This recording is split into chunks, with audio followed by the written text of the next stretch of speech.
Thiruvananthapuram medical കോളേജിൽ നിന്നും വരുന്നത് കേരളം ലജ്ജിച്ചു തല താഴ്ത്തേണ്ട വാർത്തകളാണ്.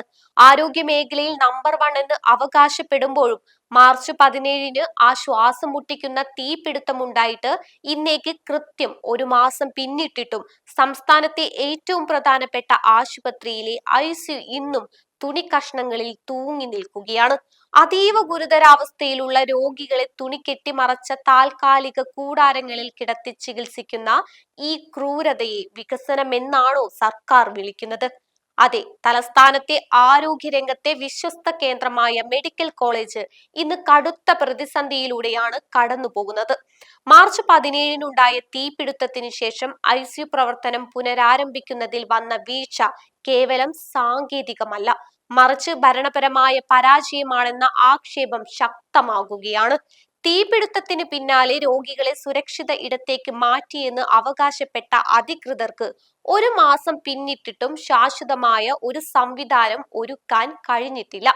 അണുബാധയ്ക്ക് അതീവ സാധ്യതയുള്ള ICU എന്ന സുരക്ഷാ വലയം ഇന്ന് തുണി കൊണ്ട് കെട്ടിയുണ്ടാക്കിയ താൽക്കാലിക തട്ടിക്കൂട്ടലുകളിൽ ഒതുങ്ങിയിരിക്കുന്നു.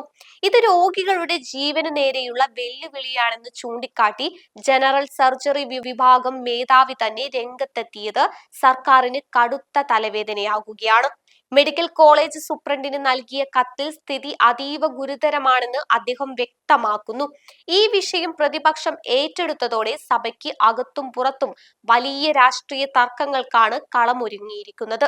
ആരോഗ്യ വകുപ്പിന്റെ വീഴ്ചയായി ഇതിനെ കാണുന്ന രാഷ്ട്രീയ നിരീക്ഷകർ സാധാരണക്കാരുടെ ജീവന് എന്ത് വിലയാണ് ഈ സർക്കാർ നൽകുന്നത് എന്ന ചോദ്യം ഉയർത്തുകയാണ്. എന്നാൽ ICU ഉടൻ പ്രവർത്തനക്ഷമമാകുമെന്ന പതിവ് പല്ലവിയിലാണ് ആശുപത്രി അധികൃതരും ആരോഗ്യ വകുപ്പും.